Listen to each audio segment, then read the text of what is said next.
Bhoot FM. The night comes alive with Grameenphone.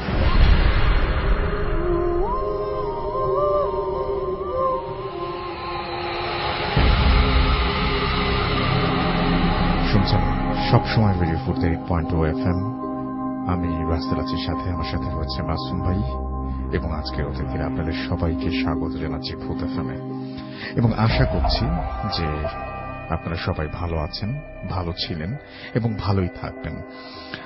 আর সবসময় ভূত এফএমের সঙ্গেই থাকবেন। The night comes alive with Grameenphone. আমরা ভূত এফএমের আরো একটি নতুন এপিসোড শুরু করতে যাচ্ছি আজকে। এবং এই এপিসোডটি যখন শুরু করছি তখন ঢাকায় মোটামুটি আমি ওয়েদারের সাথে ভূত এফএম একটা সম্পর্ক আছে বলেই প্রতিদিন এটা মনে করিয়ে দিই যে ঢাকায় আজকে মোটামুটি ঠান্ডা তেমন নাই বললেই চলে, বাট ঢাকার বাইরে ডেফিনেটলি ঠান্ডা আছে এবং শীতের রাতে ভূত এফএম জমজমাট হবে সেটাই আশা করব। তো আমি শুরুতে জানিয়ে দিই যে কিভাবে আমাদের সাথে যোগাযোগ করতে হবে। তার আগে জানাই যে চলছে ভাষার মাস ফেব্রুয়ারি এবং এই ভাষার মাসে ভাষা শহীদদের ভূত এফএমের পক্ষ থেকে, রেডিও ফুর্তির পক্ষ থেকে বিনম্র শ্রদ্ধা জানাচ্ছি। শ্রদ্ধা ভরে স্মরণ করছি সালাম, বরকত, রফিক, জাব্বার সহ আরো অসংখ্য তাজা প্রাণ যারা মায়ের ভাষার জন্য প্রাণ দিয়েছিলেন, যারা একেবারে অকুত ভয় বা যারা একেবারেই সেদিন চিন্তা করেননি যে কি হবে, ভাষার জন্য একদম ভাষার দাবিতে স্বাধিকারের জন্য যারা সশস্ত্র সেই পুলিশের সামনে দাঁড়িয়ে বলেছিলেন যে বাংলা ভাষা হবে রাষ্ট্রভাষা। তো এটা অনেক সাহসের ব্যাপার। তো আমরা আজকে আমরাও ঠিক একইভাবে যেন নিজের জায়গা থেকে একটি হলেও দেশের জন্য ভালো কাজ করি।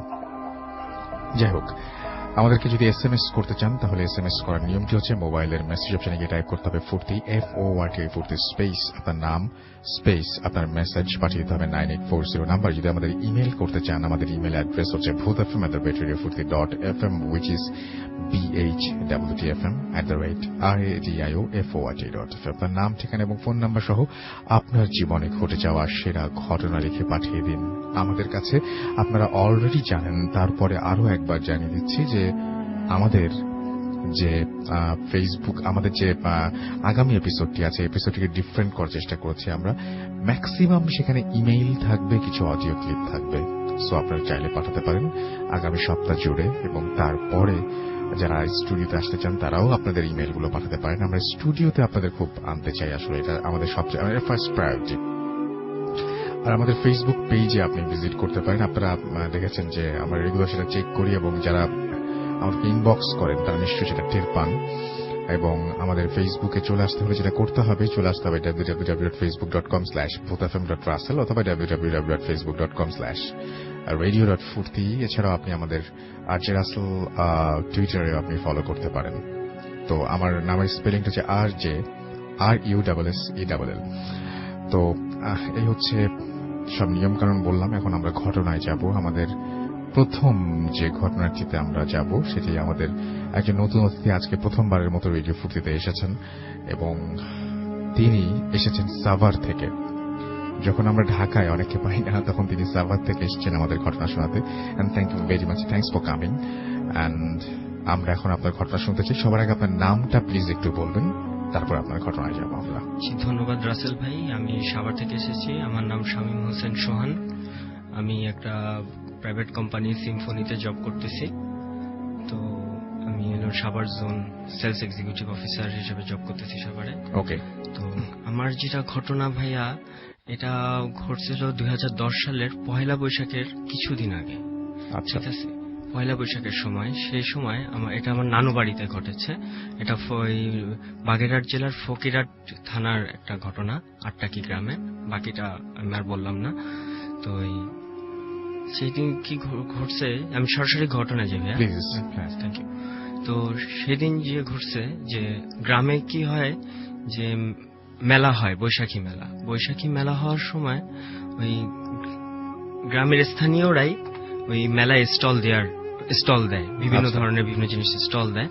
তো আমি যখন নানু বাড়ি যেতাম তো রাত্রেবেলা মানে চলার জন্য, ঠিক আছে, রাত্রেবেলা চলার জন্য আমাকে কি বলে যে হয় পারিবারিক লোক কেউ অথবা আশেপাশের প্রতিবেশীদের মধ্যে কেউ মানে রাত্রেবেলা যাতে আমি ঘুরে টুরে ঠিক মতো বাসায় পৌঁছাতে পারি সেই কারণে আমার সাথে কিন্তু থাকতো। কিন্তু সেই সময়টা হয়েছে কি সবাই ওই মেলায় ব্যস্ত থাকার কারণে সেদিন আর কেউ ছিল না। আচ্ছা, আমি আমাদের থেকে থেকে জাস্ট গ্রামের বাড়িতে গেছি, সবার সাথে একটু বসতে হয়, একটু কথাবার্তা বলে, যে একজনের দোকান আছে মামা, তার দোকানে বসে কথাবার্তা বলে আমি বাড়ির পথে। বাড়ি কি অনেক রাত হয়ে গেছে, তো রাত প্রায় 11:30টার মতো, আর গ্রামের রাত তো বুঝিনি রাসেল ভাই কিরকম।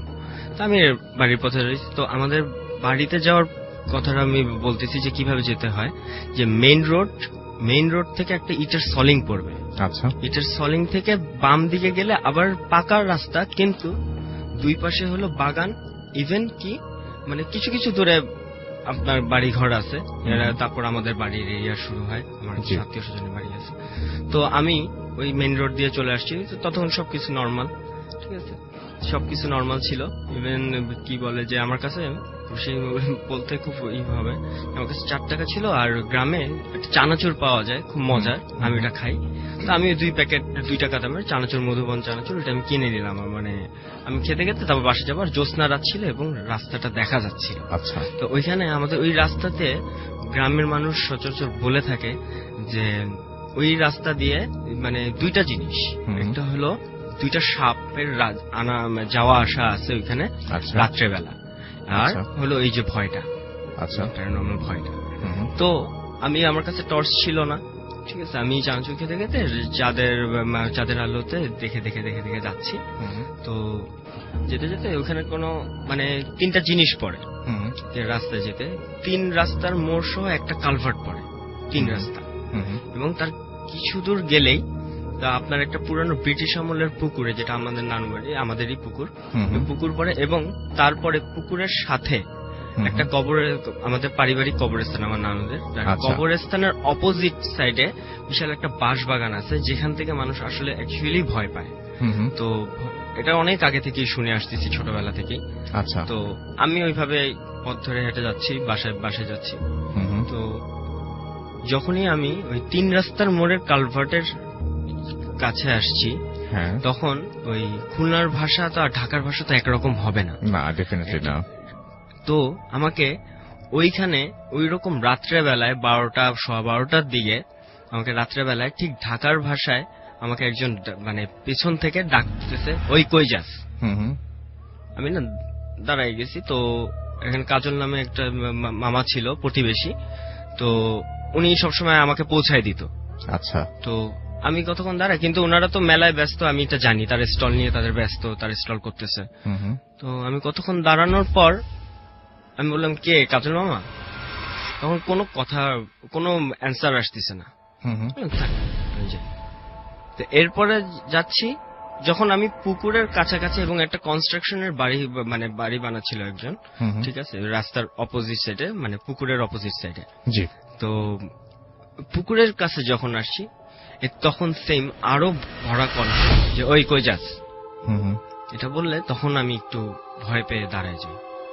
2 ধরনের ভয় পাই। 2 ধরনের ভয় পাই কি, মানে আমার মামারা তো এখানে রাজনীতি করে, তো এই রাজনীতি করার কারণে অনেক শত্রুপক্ষ থাকে, তাদের হামলা হইতে পারে। গ্রামে তো জানেনি, আপনার মাথার মধ্যে তখন এই সমস্ত জিনিসগুলা ঘুরতেছে। আর একটা জিনিস ঘুরতেছে, ওই যে ভয়টা, মানে ভয়, মানে 2টা মিলায়, মানে বলবো না কম বেশি, মানে 2টাই আমার কাছে মানে লাগতেছে। তো আমি বেশ অনেকক্ষণ দাঁড়ায় থাকলাম, প্রায় 3-3.5 মিনিট। আচ্ছা, 3.5 মিনিট দাঁড়ায়, চুপচাপ দাঁড়ায় থেকে একটু মানে কয়েক কদম হাঁটলে ওই যে কবরস্থানটা আর ওই বাঁশবাগানের মাঝখানে। এবং আমি একটা জিনিস বলতে ভুলে গেছি, যে আমাদের যে কবরস্থানটা আছে, কবরস্থানের অপোজিটে যে বাঁশবাগানটা, ওইখান থেকে ব্রিজের মতো করে একটা মানে বাঁশ গেছে, যেটা কবরস্থান কিছু। তো আমি যখন কয়েক কদম পার হয়ে যখন আমি আসছি, মানে কবরস্থান মাঝখানে রাস্তা, আমি উপরে বাসটা, আর ওই পাশে হলো বাঁশবাগানটা, ঠিক তখন আমাকে বললো, এই তরে না বললাম এদিকে আইতে, তুই কই যাস? এইভাবে বললে তখন এই কথাটা কিভাবে আসছে, না পিছন থেকে, না পাশ থেকে, না সামনে থেকে, না ডান সাইড থেকে, মানে চারিদিক থেকে আসলো কথাটা, আওয়াজটা চারিদিক থেকে আসলো। আর কেন যেন আমার মানে চোখটা মানে উপরে চলে গেল। ঠিক তখনই আমি দেখি কি যে ওই বাঁশের নিচে আমি দাঁড়ানো, প্রায় 12-13 ফিট উপরে বাঁশের নিচে দাঁড়ানো, আর ওই যে হাত এবং পা, হাঁটু আর হাঁটু হাত ধরে যেভাবে মানে কেউ বসে থাকে, বসে থাকে একদম মানে বডি মিলায়, তো ওই আর ফেসটা একেবারে সমান। আচ্ছা, ফেসটা একেবারে সমান, মানে মনে হবে কি ওইখান থেকে কিছু বের হয়ে আসবে না।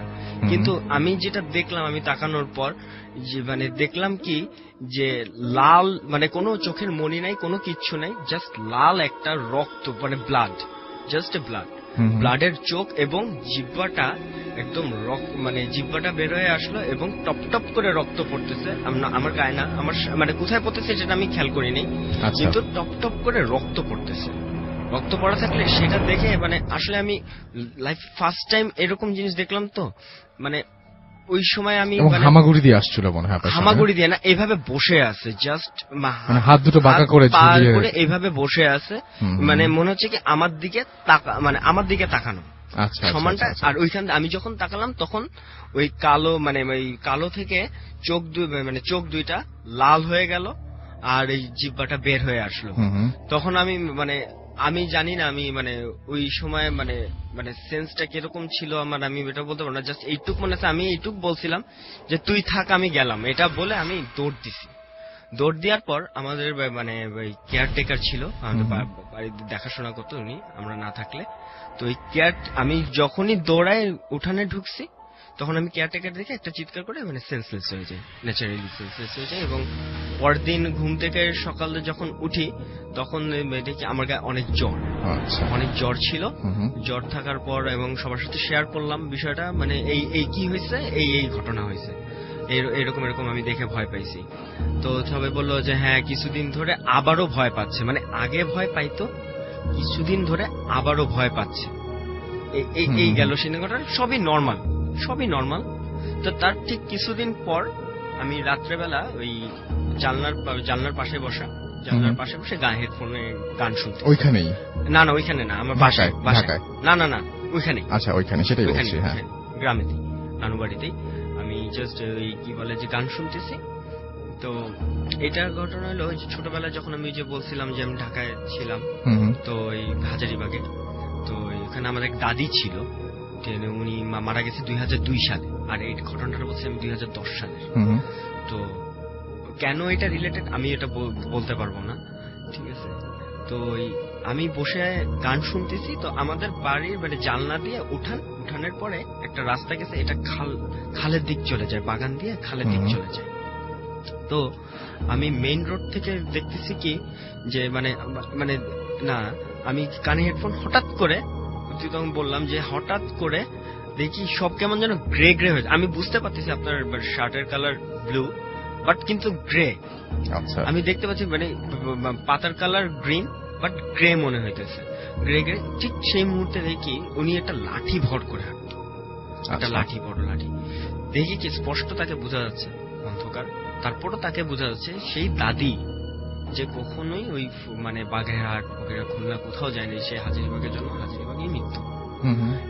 সে ওই ভর দিয়ে দিয়ে দিয়ে ওই মানে খালের দিক চলে গেল, বাগান হয়ে খালের দিক চলে গেল। আমি তাড়াতাড়ি জানলা বন্ধ করে দিয়ে, মানে ওই মুহূর্তে তাড়াতাড়ি জানলা বন্ধ করে দিয়ে আমি জাস্ট শুয়ে পড়লাম। সকালবেলা আমি আম্মুকে বললাম, আম্মু এরকম আমি দেখছি। আম্মু তো বলে অ্যাজ ইউজুয়াল যে ওগুলা কিছু না, তুমি এখানে আসছো গ্রামের, তোমার পরিবেশে হচ্ছে না, তুমি ঢাকায় চলে যাও, তোমার পড়াশোনা আছে, তুমি ঢাকায় চলে যাও। আমি ঢাকায় চলে যাও, নর্মালি চলতেছিলাম, এমনি পড়াশোনা করা, এদিক যাওয়া, নর্মালি চলতেছিলাম। কিন্তু এটা জাস্ট 1 বছর একটা গ্যাপ গেছে, 1 বছরের ভিতর কিচ্ছু হয়নি, নাথিং, মানে এরকম কোনো কিছুই হয়নি, মানে যেটা মানে আমি নোটিস করব। ঠিক 2012 সালে জাস্ট ফ্যামিলির সাথে একটা কথা কাটাকাটি নিয়ে আমি বের হয়ে যাই বাসা থেকে। বের হয়ে যাওয়ার পর আমি আর কি বলে যে আমি আমার এক বড় ভাইয়ের বাসায় যেয়ে থাকি। তাদের বাসাটা অনেক পুরানো, অনেক পুরানো, এই মানে এটা হাজারীবাগে, অনেক পুরানো, পাবেল ভাই। তো পাভেল ভাইয়ের বাসায় যে থাকি, তো অনেক কাছে শুনি পাভেল ভাই আবার একটু মানে জিকির করতো, অনেক কিছু জিকির করতো। তো পাভেল ভাইয়ের মুখে শুনতাম, আরো কয়েকজনের মুখে শুনতাম যে তাদের বাসায় অনেক পুরানো কিছু গাছগাছালি আছে, মানে গাছের বাড়ি বলতো। তো গাছের বাড়ি আছে, তো ওই কি বলে যে ওখানে অনেক কিছু অনেকে দেখে। আন্টি বলে মানে তার মা, আমার পাভেল ভাইয়ের মা, উনি দেখছে, বাপের বড় ভাবি দেখছে। তো যেটা আমি দেখছি যে একদিন দেখি কি যে ওই মশারি টাঙায় ঘুমায় আছি, পুরানো বাড়ি যেহেতু মশারির উপরটা একটু বেশি, গাছপালা আছে, তো ঘুমায় আছি, তো মশারি টাঙানো। তো দেখলাম মানে হঠাৎ করে মানে ঘুম ভাঙছে। ঘুম ভাঙার পর আমি দেখি কি যে খাটো, পেটটা অনেক বড়, মানে মানে বলবো কি একদম খাটো কিন্তু পেটটা অনেক বড়, মাথাটাও মানে মাথাটা পেটের থেকে আরো বড়, এরকম। মানে যে আন্টি আছে, আন্টির রুমে ঘুরতেছে। আচ্ছা, আমি এখান থেকে পুরানো বাড়ি তো মানে উকি দিলেই দেখা যাচ্ছে এরকম ঘুরতেছে। তখন আমি পাভেল ভাই মানে পাভেল ভাই দেখেন ওইটা কি, পাভেল তো ঘুম, পাভেল ভাই দেখেন ওইটা কি। তো পাভেল ভাই না হাসতেছে, হাসতে হাসতে বলতেছে কি যে এরকম কিছু না, আমাদের বাসায় থাকলে এরকম অনেক কিছুই দেখা যায়। তখন আমি যে পুরানো এগুলো তাকে বলি নাই, শেয়ার করলাম যে হইতে পারে অনেক কিছু, কিন্তু আমাদের বাসায় থাকলে এরকম অনেক কিছুই দেখা যায়, এটা পুরানো আমলের বাড়ি, ঠিক আছে, আমাদের বাসায় এরকম অনেক কিছুই ঘটনা ঘটে, এরকম দেখা যায়। তো গেল ওইখানে ওই রকম এভাবে চলে গেল, ওইখানে থাকলাম। এরপর আর কিছু দেখলাম না। আরেকদিন যেটা হয়, আমি ওখান থেকে চলে আসলাম, একটা ম্যাচ ভাড়া করে চলে আসলাম। ম্যাচ ভাড়া করে চলে আসার পর ওই কি বলে যে ম্যাচে তা আমরা 3 জন ছিলাম, ম্যাচে আমরা 3 জন ছিলাম। তো 3 জনের মধ্যে একজনের নাম ছিল সুমন। তো সে আমাদের রান্না বান্নার বিষয়টা দেখতো, আমরা কেউ রান্না করতে পারতাম না, সে আমাদের রান্না বান্নার বিষয়টা দেখতো। তো সে হঠাৎ করে একদিন একদম নাই, তার বাড়ি ছিল বরিশাল। তো ওই বরিশালে আমরা এই কন্ট্যাক্ট করলাম যে আচ্ছা হঠাৎ করে সুমন বাজারে গেছে, কেন নাই, মানে বেশ কয়েকদিন পর, 4-5 দিন পর। তখন আমরা বললাম যে সুমন তো 2 বছর আগে মারাই গেছে। আচ্ছা, আমরা আপনার ঘটনা বাকিগুলো আরো শুনবো। একটা মানে এখনো নিশ্চয়ই অনেক প্রবলেম হচ্ছে, and thank you very much আপনার স্টোরিগুলো। এবং সেটা যদি আপনার সেই রাতের কথা যদি মনে করা যায়, আপনি যে ভিজুয়ালের কথা বললেন, যে ভদ্রলোকের কথা বললেন, বা ভদ্রলোক বা অশরী যে যাই বলি না কেন, যার কথা বললেন, তার কথা যদি কেউ কল্পনা করেন, তাহলে একটা অদ্ভুত শিশির একটা অনুভূতি যে কারোরই হবে। আবার ঠিক একই সাথে আপনি যে ঘটনাটা বললেন যে পরবর্তীতে আপনি একজন লোককে দেখেছেন যে লোকটির পেটটা অনেক বড়, মাথাটা আরো বড়, সেটাও যদি কেউ কল্পনা করেন তাহলে সেটাতেও ভয় পেতে হবে। আমি এখন একটা ঘটনা আপনাদের শোনাতে চাই, যে ঘটনাটি আমাদের একজন পাঠিয়েছিলেন, তিনি আজকে আসতে পারেননি। তো আমরা খুব চেয়েছিলাম যে তিনি আসেন, কিন্তু তার চাকরির কারণেই তিনি এখানে উপস্থিত হতে পারেননি, জানিয়ে দিয়েছেন। তো আমরা তার ঘটনাটা একটু পড়ে শোনাতে চাই। তো উনি যেভাবে লিখছেন আমি সেভাবে পড়ছি। রাসেল ভাই, আসসালামু আলাইকুম। জানতে চাইব না কেমন আছেন, কারণ আপনি সবসময় ভালোর তালে। আমার নাম আব্দুস সালাম। আমি গাজীপুরে একটা কোম্পানিতে আইটি অফিসার হিসেবে কাজ করছি। আমার বাড়ি ঝিনাইদহ জেলার শৈলকুপা থানায়। আমি এবং আমার স্ত্রী দুজনেই ভূত এফএমের বড় ফ্যান। আজ সবার সাথে আমার স্ত্রী এবং আমার শ্বশুরের সাথে ঘটে যাওয়া একটা ঘটনা শেয়ার করব। সমস্যার কারণে স্টুডিওতে আসতে পারবো না, তাই ভালো লাগলে সবার সাথে শেয়ার করার অনুরোধ রইল। এই ঘটনাটি আমার স্ত্রী আমাকে বলেছেন। ঘটনাটি প্রায় 17 থেকে 18 বছর আগে। আমার স্ত্রীর বয়স তখন আনুমানিক 5-6 বছর। আমার শ্বশুরের খালা মারা যাওয়ার কারণে আমার শ্বশুর, শাশুড়ি এবং আমার স্ত্রী রওনা হয় আমার শ্বশুরের খালার বাড়ির দিকে। আমার শ্বশুরের খালার বাড়ি আমার শ্বশুর বাড়ি থেকে 5-6 কিলোমিটার দূরে। তখন ছিল বর্ষাকাল। আমার শ্বশুর একটা বাইসাইকেলে এবং আমার শাশুড়ি এবং আমার স্ত্রী ভ্যানে করে যায়। সেখানে পৌঁছানোর পরে গোসল, জানাজা নামাজ পড়াতে আসরের আজান পড়ে যায়। তারপর কবরস্থানে নেওয়া হয় লাশটিকে। একটু কবরস্থানের বর্ণনা দেই। কবরস্থানটি ছিল অনেক পুরাতন। কবরস্থানের আশেপাশে কোনো বাড়িঘর ছিল না। কবরস্থানটির কোনো দেয়াল বা সীমানা বা কোনো গেট ছিল না, কারণ কবর কোনটা ঠিক মতো কার কবর কোনটা সেটাও ঠিক মতো বোঝা যেত না। গ্রামের একটা কর্নারে কবরস্থানটি ছিল। বর্ষাকাল হওয়ার কারণে কবরস্থানটিতে হালকা পানি উঠে যায়। কবর খোঁড়ার সময় অনেক কষ্টে কবর খোঁড়া হয়, কারণ পানি উঠে যাচ্ছিল বারবার। লাশটি কবরস্থানে নেয়ার সময় আমার স্ত্রী, কবরস্থানে বর্ষাকাল হওয়ায় কবরস্থানটিতে হালকা পানি উঠে যায়। কবর খোঁড়ার সময় অনেক কষ্ট হচ্ছিল এবং কবর খোঁড়া হয় অনেক কষ্টে কবর খোঁড়া হয়, কারণ পানি উঠে যাচ্ছিল। লাশটি কবরস্থানে নেয়ার সময় আমার স্ত্রী জেদ ধরে সেও কবরস্থানে যাবে। সবাই তাকে অনেক নিষেধ করার পরেও সে কবরস্থানে যাবেই। পরে কান্নাকাটি শুরু করলে আমার শ্বশুরের এক খালাতো বলে ঠিক আছে, এক খালা বলে ঠিক আছে, ও তো ছোট বাচ্চা, নিয়ে চলো, আমার কাছে থাকবে, তার মানে খালাতো ভাই হবে, আমার কাছে থাকবে, কোনো সমস্যা হবে না। পরে লাশটিকে কবরস্থানে নেওয়া হয়। আমার শ্বশুর আমার স্ত্রীকে বলে, বাবা তুমি তোমার আঙ্কেলের সাথে এক জায়গায় দাঁড়িয়ে থাকবা, কোথাও যেও না। যেখানে কবর দেয়া হবে তার থেকে একটু দূরে সবাই যেখানে দাঁড়িয়ে আছে সেই জায়গায় আমার স্ত্রীকে রেখে দেওয়া হয় এবং শ্বশুর কবর দেওয়ার জায়গায় চলে যায়। একটু পরে আমার স্ত্রী সেই আঙ্কেলকে বলে যে, বাবা তুমি একটু দাঁড়াও, আমি আসছি, বলে সেও কবর দেওয়ার জায়গায় চলে যায়। আমার স্ত্রী ছোটবেলায় একটু বেশি দুষ্টু ছিল এবং এখন সে দেখবে যে কিভাবে কবর দেয়া হয়। সে লোকজনের ভেতর থেকে বের হয়ে যায় এবং কবর দেওয়ার জায়গায় অন্য পাশ দিয়ে যেই উকি দিয়ে দেখতে যাবে, এমন সময় পুরাতন একটি কবর ভেঙে আমার স্ত্রী কবরের ভেতরে পড়ে যায়। কারণ মাটি ভেজা থাকার কারণে এমনটি হয়। কবরের ভেতর পড়ে গিয়ে আমার স্ত্রী চেঁচানো শুরু করে দেয়। পরে সবাই গিয়ে আমার স্ত্রীকে হাত ধরে তুলে সাথে সাথে বাসায় নিয়ে যায়। বাসায় নিয়ে যাওয়ার পরে সবাই আমার স্ত্রী এবং আমার আঙ্কেলকে রাগ করতে থাকে, সবাই কেন ওকে ছেড়ে গেল। পরে আমার স্ত্রীর হাত পা ভালো করে ধোয়ানো হয়, কারণ সারা গায়ে কাদা লেগেছে। লাশটি দাফন শেষ হতে হতে মাগরিবের আজান পড়ে যায়। আমার শ্বশুর আমার শাশুড়িকে বলে, এখন তো রাত হয়ে গেছে, তোমরা এখানে থাকো, কাল সকালে চলে এসো, আমি একাই চলে যাচ্ছি, কারণ বাসায় গরু ছাগল রয়েছে। আমার শাশুড়ি বলে, ঠিক আছে তুমি চলে যাও, আমরা কাল সকালে যাব। এবার আমার স্ত্রী জেদ ধরে সে বাবার সাথে বাড়ি চলে আসবে।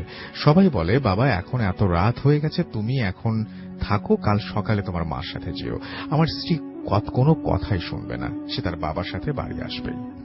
পরে আমার শ্বশুর বলে, ঠিক আছে আমার সাথে যাক, 4-5 কিলোমিটারের বেশি সময় লাগবে না।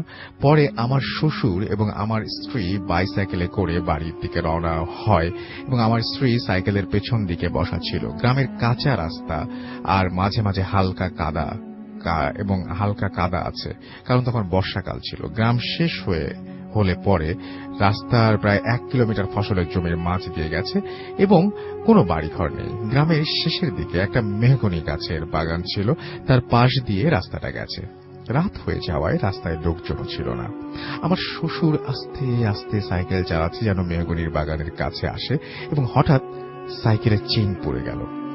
মেহগনি বাগানের কাছে আসে সেই মুহূর্তেই সাইকেলের চেন পড়ে গেল। আমার শ্বশুর সাইকেল থামিয়ে চেনটা ঠিক করলো, চালাচ্ছে যেই মেহগনির বাগানের কাছে আসে তখনই সাইকেলের চেন পড়ে গেল। আমার শ্বশুর সাইকেল থামিয়ে চেন ঠিক করলো। যখন চেন ঠিক করে তখন আমার স্ত্রী সাইকেলের ওপরেই বসা ছিল। আমার শ্বশুর খেয়াল করলো তার পাশ দিয়ে একটা কালো বেড়াল দ্রুত চলে গেল। আমার শ্বশুর চেইন ঠিক করে আবার সাইকেল চালানো শুরু করলো এবং খেয়াল করলো হঠাৎ খুব জোরে বাতাস বইতে শুরু করলো। হঠাৎ করে এত বাতাস, আমার শ্বশুর এবার একটু ভয় পেয়ে যায়। আমার শ্বশুর খুব সাহসী ছিল, সে ওইভাবেই সামনের দিকে এগুতে থাকে। একটু পরে আবারও সাইকেলের চেইন পড়ে যায়। সে আবারও সাইকেলের চেইন ঠিক করে এবং আমার স্ত্রী তখন সাইকেলে বসা ছিল।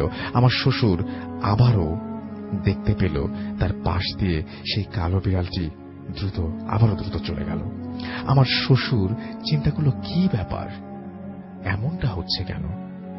আমার শ্বশুর আবার যেই সাইকেলে উঠতে যাবে তখন মেহগনির বাগানের দিকে তাকিয়ে যা দেখতে পেল তা দেখার জন্য আমার শ্বশুর তার দেখে আমার শ্বশুর খুবই ভয় পেয়ে যায়। সে দেখল মেহগনি গাছের ডালের উপরে সাদা কাফনের কাপড় পরে একজন লোক বসে আছে, যার দেহ আছে কিন্তু মাথা নেই। এটা দেখে আমার শ্বশুর খুব ভয় পেয়ে যায় এবং আমার স্ত্রীকে সাইকেলের পেছন দিক থেকে সামনে নিয়ে আসে এবং কোলের ভেতরে শক্ত করে ধরে সাইকেল না চালিয়ে ঠেলা শুরু করে যায়। কারণ তখন সে কি করবে ঠিক বুঝে উঠতে পারছিল না। সাইকেল ওভাবে ঠেলতে ঠেলতে মেহগনি বাগান ছেড়ে চলে আসে। কিছু দূর যাওয়ার পরে আমার শ্বশুর আমার স্ত্রীকে বলে, বাবা তুমি এখন চোখ বন্ধ করে থাকো, আমি না বলা পর্যন্ত চোখ খুলবা না। তো আমার স্ত্রী কথা মতো চোখ বন্ধ করে। আমার শ্বশুর দেখতে পায় যে রাস্তার মাঝখানে বিশাল আকৃতির একটা সাদা কাফন পরানো লাশ পড়ে আছে। আমার শ্বশুর এটা দেখে সে আরো ঘাবড়ে যায়, ভাবতে থাকে এবার সে কি করবে। এবার শ্বশুর চিন্তা করলো ভয় পেলে চলবে না, যেভাবেই হোক আমার মেয়েকে নিয়ে বাসায় যেতে হবে। আমার শ্বশুর আমার স্ত্রীকে আবারও বলে, বাবা আমি না বলা পর্যন্ত তুমি চোখ খুলবা না, কারণ আমার স্ত্রী ওইটা দেখলে হয়তো ভয় পেয়ে যাবে এবং কোনো ক্ষতিও হয়ে যেতে পারে। আমার স্ত্রী বলে ঠিক আছে। আমার শ্বশুর দেখতে পেল লাশের পাশ দিয়ে হালকা একটু ফাঁকা জায়গা আছে, যা দিয়ে সাইকেল চালিয়ে চলে যাওয়া যাবে। আমার শ্বশুর দেখলো লাশটি কোনো নড়াচড়া করছে না বা কোনো শব্দও করছে না। আমার শ্বশুর সাহস করে সাইকেল চালানো শুরু করলো এবং আমার শ্বশুরকে এবং ঠিক সেই মুহূর্তে আমার স্ত্রী এবং তখন আমার স্ত্রী একটা বাজে গন্ধ পেল এবং আমার শ্বশুরকে বলল, বাবা এটা কিসের গন্ধ? আমার শ্বশুর বলল, কিছু না, তুমি চোখ বন্ধ করে থাকো। এবার আমার শ্বশুর লাশটিকে ভালোভাবে অতিক্রম করে চলে যায় এবং শুনতে পায় পেছন থেকে আমার শাশুড়ি ডাকছে। আমার স্ত্রী বলে, বাবা মা পেছন থেকে ডাকছে, দাঁড়াও, মাকেও সাইকেলে নিয়ে যাই। আমার শ্বশুর বলে, বাবা তুমি চুপ করে থাকো, চোখ বন্ধ করে রাখো, চোখ বন্ধ করে থাকো, আমি না বলা পর্যন্ত চোখ খুলবে না। আমার শ্বশুর খুব জোরে জোরে সাইকেল চালাতে থাকে, কিন্তু দূরে আসার পরে একটি বাঁশ বাগান সামনে পড়ে। নতুন করে বাগান বানানো হয়েছে, মাত্র 20-30টা বাঁশ সেই বাগানে আছে। আমার শ্বশুর একটু দূর থেকে দেখতে পায় বাগানের বাঁশগুলো রাস্তার উপরে ভেঙে পড়ছে, আবার রাস্তা থেকে উপরে উঠে যাচ্ছে। তারপর সে লক্ষ্য করলো সেই মাথা কাটা ব্যক্তি বাঁশ বাগানের মাঝখানে দাঁড়িয়ে আছে এবং তাকে হাত ইশারা করে ডাকছে। এবার আমার শ্বশুর খুবই ভয় পেয়ে যায় এবং সে কি করবে বুঝে উঠতে পারছিল না। বৃষ্টি হওয়ার কারণে রাস্তার দুই পাশে পানিতে ভরা। রাস্তা থেকে নেমে পাশ কাটিয়ে যাওয়ার উপায় নেই। আমার শ্বশুর আমার স্ত্রীকে বুকের ভেতরে করে আয়াতুল কুরসি পড়তে থাকলো। হঠাৎ সে পেছন থেকে সাইকেলের শব্দ শুনতে পেল এবং একটা লোক এসে বলছে, কি ব্যাপার, এত রাতে একটা ছোট মেয়েকে নিয়ে রাস্তার মাঝখানে দাঁড়িয়ে আছেন কেন? আমার শ্বশুর পেছনে ফিরে তাকিয়ে দেখে একটা লোক সাইকেলে করে আসছে। আমার শ্বশুর সেই লোকটিকে হাত পা জড়িয়ে ধরে বলে, ভাই আমার মেয়েটিকে বাঁচান, আমার মেয়েটিকে বাড়ি পর্যন্ত আমার সাথে এগিয়ে দিয়ে আসেন। লোকটি বলে, কেন, কি হয়েছে? আমার শ্বশুর বলে, দেখেন পেছনে বাঁশের বাগানের ভেতরে একটা লোক দাঁড়িয়ে আছে। লোকটি বলে, কই, কিছুই তো নাই। আমার শ্বশুর পেছনে তাকিয়ে দেখে সত্যি কেউ নেই এবং বাঁশগুলোও কোনো নড়াচড়া করছে না। আমার শ্বশুর বলে, আপনি আগে আমাকে বাড়ি পর্যন্ত দিয়ে আসেন, পরে আপনাকে সবকিছু বলছি। অনেক বলার পরে সেই লোক আমার শ্বশুর এবং আমার স্ত্রীকে বাড়ি পর্যন্ত দিয়ে যায়। বাড়িতে আসতে আসতে রাত 1টা বেজে যায়। লোকটি সবকিছু শুনে বলে, ও সবকিছু না, আপনি লাশ দাফন করে আসলেন তাই এমন হচ্ছে। আমি প্রতিদিন অনেক রাত করে ওই রাস্তা দিয়ে চলাফেরা করি, কই আমার সাথে তো কোনোদিন এমন হয়নি। এই বলে লোকটি চলে যায়। আমার শ্বশুর এবং আমার স্ত্রী ঘুমোতে যাবে, এমন সময় আমার শ্বশুর খেয়াল করলো আমার স্ত্রীর শরীর থেকে লাশ পচা বাজে একটা দুর্গন্ধ আসছে। আমার শ্বশুর ভাবল লাশের কাছে ছিল, সেই জন্য মনে হয় শরীর থেকে এমন গন্ধ আসছে। আমার শ্বশুর আমার স্ত্রীকে বলল, বাবা তুমি তোমার জামা কাপড় চেঞ্জ করে ফেলো। আমার স্ত্রী যে জামা খুললো, আমার শ্বশুর খেয়াল করলো তার জামার পকেট থেকে এক টুকরো হাড় ফ্লোরে পড়ল। আমার শ্বশুর আমার স্ত্রীকে জিজ্ঞেস করলো, বাবা তুমি এটা কোথায় পেলে? আমার স্ত্রী বলল, ওই কবরস্থানের গর্তে পড়ে গিয়েছিলাম, তখন আমার হাতের মধ্যে এই হাড়টি পড়েছিল। আমি ওটা পকেটে নিয়ে এসেছি খেলা করার জন্য। আমার শ্বশুর আমার স্ত্রীকে অনেক বকাঝকা করে এবং হাড়টি তার কাছ থেকে কেড়ে নেয়। কেড়ে নেওয়ার সময় আমার স্ত্রী ওটা দিতে অস্বীকার করে। তারপরে আমার শ্বশুর জোর করে হাড়টি কেড়ে নেয় এবং পাশের বাড়ির এক হুজুরের কাছে নিয়ে যায়। হুজুর সবকিছু শুনে বলে, ওই হাড়টি কোনো লাশের হাতে আঙুলের একটি টুকরো।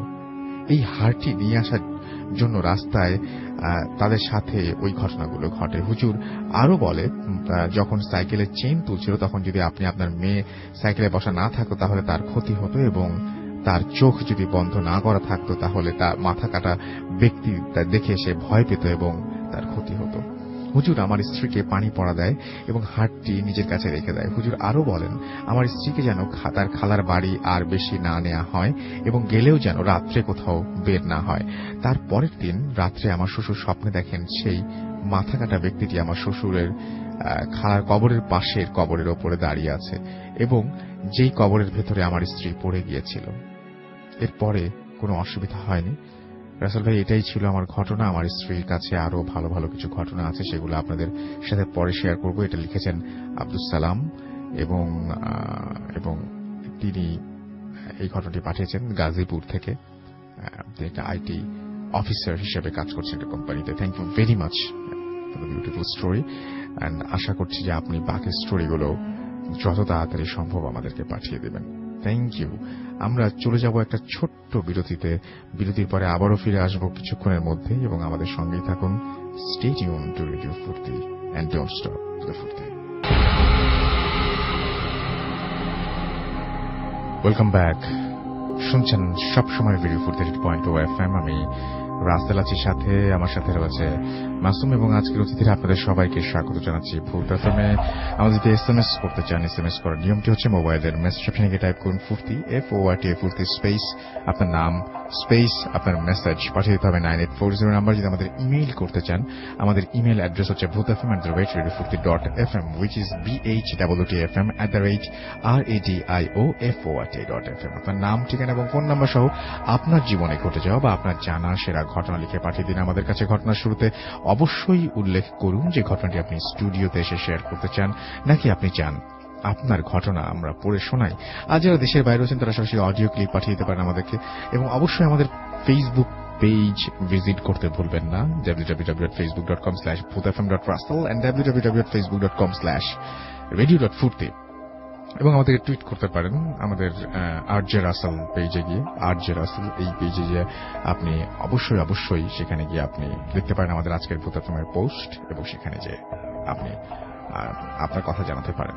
তো যাই হোক, আমি দেখতে পাচ্ছি যে আমরা চলে যাব এখন আমাদের ঘটনায়, এবং আমাদের সঙ্গে রয়েছেন আমাদের হাফেজ মঈনুদ্দিন সাহেব, এবং তিনি রিসেন্টলি একটা ঘটনা, তিনি একটা জিনিস এক্সপিরিয়েন্স করেছেন খুব রিসেন্টলি, সেটা তিনি আজকে আমাদের সঙ্গে শেয়ার করবেন। তো আপনাকে স্বাগত জানাচ্ছি ভূত এফএমে। শুনি আপনি রিসেন্টলি কি এক্সপিরিয়েন্স করেছেন। আসসালামু আলাইকুম। আমি কিছুদিন আগে, বেশ কয়েকদিন আগে, আজিমপুর কবরস্থানে এশার নামাজ পড়ে খুব ভেতর নির্জন স্থানে বসে তসবিহ পড়তেছিলাম এবং মন থেকে বলতেছিলাম, জিন হোক অথবা কোন আল্লাহ তাআলার নেক বান্দা, সৎ বান্দা হোক, আমাকে যদি এসে কেউ একটা আমল বলে দিত যে ভালো উদ্দেশ্য হাসিল হওয়ার জন্য কোন আমলটা প্রয়োজন পড়ে, সেটা যদি আমি জানতে পারতাম তো আমার জন্য খুব ভালো হতো। আপনি কি মাঝে মাঝে কবরস্থানে যান এবং দোয়া করেন সবার জন্য? আমার সময় বেশি কাটে আজিমপুর কবরস্থান। আচ্ছা, আমি আজিমপুর কবরস্থানে সে রাত্রিতে চোখ বন্ধ করে তসবিহ পড়তেছিলাম। সেই মুহূর্তে যখন এই মনের ভিতরে নিয়তটা করতেছিলাম, তো হঠাৎ করে আমার শরীর খুব হালকা হয়ে গেছে আর পুরো ঠান্ডা হয়ে গেল। তখন আমি নিজেকে একটু তাজা করলাম, ঝাড়া মারলাম। তখন আমি আমার সামনে দেখি একটা বাক্সের মধ্যে ছোট বাচ্চা, শিশু বাচ্চা একটা লাশ। তখন আমি লোক খোঁজা শুরু করলাম যে লাশটা কে রেখে গেল এখানে, কাউকে তো দেখতেছি না, লোক কোথায়। তখন ভাবলাম হয়তো কবর যিনি খোদাই করে ওনাকে হয়তো ডাকতে গেছে, এটা রেখে গেছে। আমি সেখান থেকে উঠে দাঁড়ালাম, দাঁড়িয়ে সামনে হাঁটা শুরু করলাম। যখন সামনে বেশ দূরে খানিক চলে গেছি, ওই সময়তে সে বাক্সটা পড়ে গেল। আমি আবার মনে আঘাত নিলাম যে লাশটা পড়ে গেল, বাচ্চা, ছোট্ট একটা শিশু বাচ্চা লাশ কিভাবে পড়লো। সেটা তুলতে গেছি, যখন তুলবো সেই মুহূর্তে আমার সামনে একজন বৃদ্ধ লোক আসে। বৃদ্ধ লোক এসে তার বাম হাত আমার পিঠের উপরে রাখে, আর এক হাত দিয়ে সে ইশারা করে তুলতে না বলতেছে। আচ্ছা, উনি মুখ দিয়ে কিছু বলেননি, মুখে কিছু না বলে উনি হাত দিয়ে ইশারা করে দিতেছে যে তুলবা না। আমি না তুলে দাঁড়িয়ে তার সাথে মুসাফা করলাম, সালাম দিলাম। উনি সালাম উত্তর নিয়ে উনি নিষেধ করলেন যেটা তুলবা না। তখন সে ওই মুহূর্তে আমার মনের কথাটা যেটা আমি মানত করে বলছিলাম, উনি আমাকে সেই শিখিয়ে দিতেছেন কি করতে হবে। মানুষের মনে ভালো মনের মাকসুদ উদ্দেশ্য করতে হলে কি কি করতে হবে, প্রথমে বিসমিল্লাহির রহমানির সেটা আমরা যাব না, আমরা বলছি কিছু করতে হবে, সেটা আপনাকে শিখিয়ে শিখিয়ে দিল। এরপরে আমি যখন বললাম এটাকে তুলবো, উনি না বললেন। ওনার সাথে আমার বেশ কিছুক্ষণ কথা হয়। কথা হওয়ার পর উনি সামনের দিকে এগিয়ে যায়। বেশ কিছু যাওয়ার পরে উনি আর দেখা হয় না। পরবর্তীতে আমি যখন আবার বসলাম, উনি কে ছিলেন আমার কাছে এসে যে আমার কথাটা উনি বলে দিলেন, তখন আমি এতটুকুই জানতে পারছি উনি জিন ছিলেন। আচ্ছা। আর ওই বাচ্চাটা যেটা লাশ ছিল, ওই বিষয় আমাকে অবগত করা হইল যে প্রথমে যে লাশটা আমাকে দেখানো হইল, আমার ধ্যান যেন ছুটে যায়, আমি যেন সে আমলটা করতে না পারি, ভয় পাই, এই জন্য আমাকে ওই জিনিসটা দেখানো হয়েছে। ওটা লাশ ছিল না। ওকে, তা বাচ্চাটা ছিল একটা ঝুড়ির মধ্যে, বাক্স, কাঠের বাক্সের মধ্যে। এটা লাশ ছিল। আমার ধ্যান, কিরকম বয়স হবে বাচ্চাটার? ভয় থাকে, ছোট্ট, একেবারে ছোট্ট, নবজাতক শিশুর মতো। তো আপনারা নিশ্চয়ই এটা দেখতে আপনারা নিশ্চয়ই ভাবতে পাচ্ছেন। আমরা আমাদের পরবর্তী অতিথির কাছে যাব, কিন্তু আপনারা নিশ্চয়ই ভাবতে পাচ্ছেন যে সেই দৃশ্যটা কেমন হতে পারে। সেই দৃশ্যটা আপনারা যদি কল্পনা করেন তাহলে কেমন লাগে আমাকে একটু জানাতে পারেন চাইলে। এবং আপনারা যেটা করবেন সেটা হচ্ছে আমাকে অবশ্যই SMS করে হোক আর এখানে ফেসবুকে হোক আপনারা জানাবেন। ভূত FM আমাদেরকে লিখেছেন, দেখতে পাচ্ছি জয় আহমেদ ভাই আমি আছি, থ্যাংক ইউ ভেরি মাচ আমাদের সঙ্গে থাকার জন্য। তাসনিম আহমেদ লিখেছেন যে মাগুরা থেকে তাসনিম, ইমরান এবং আনুষ্কার সাথে আছেন।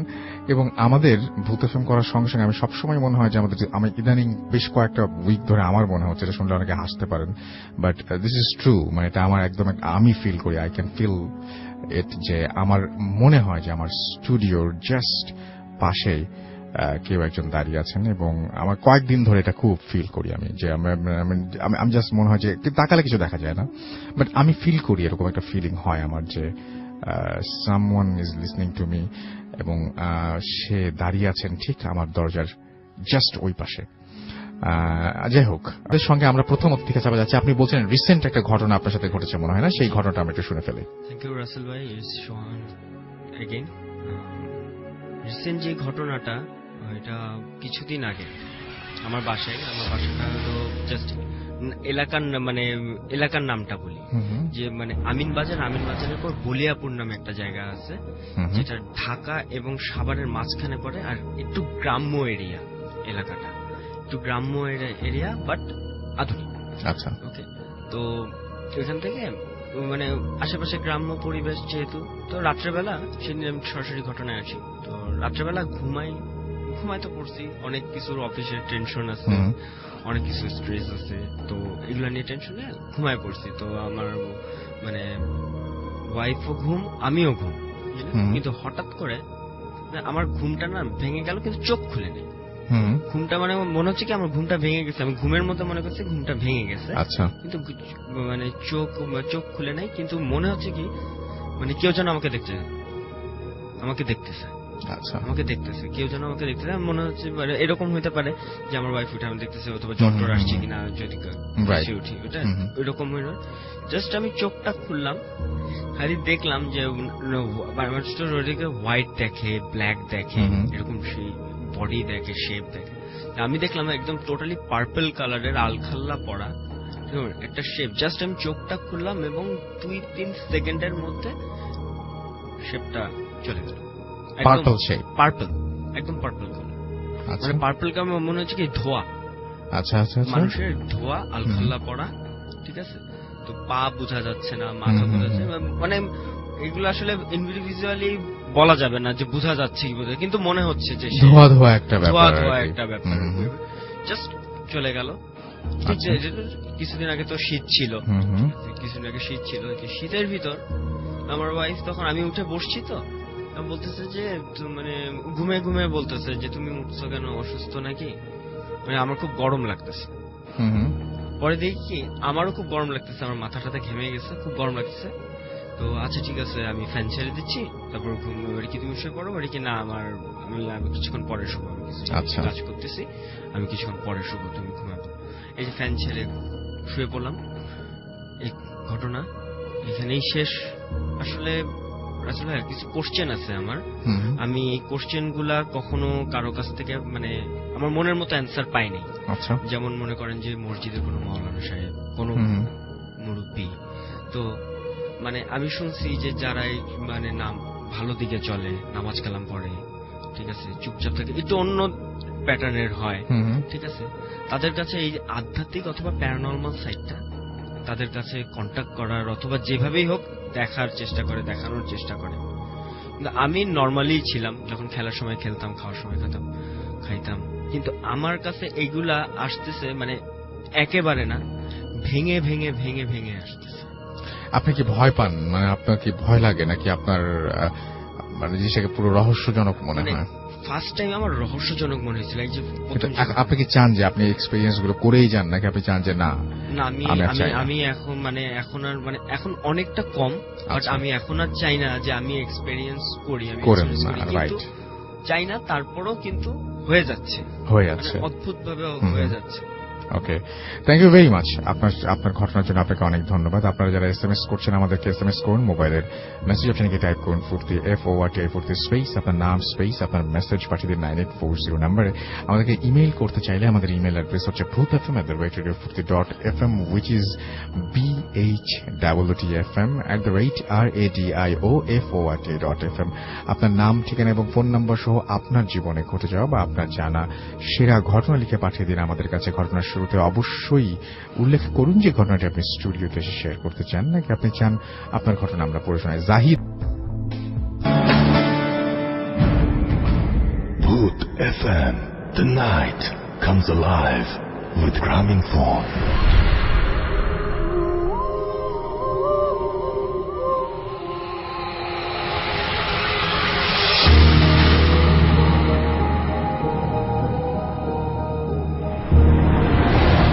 হ্যালো রাসেল ভাই, আমি সোহান, আমি কাউরান বাজারে থাকি, আর আমি একটা প্রাইভেট কোম্পানিতে জব করি।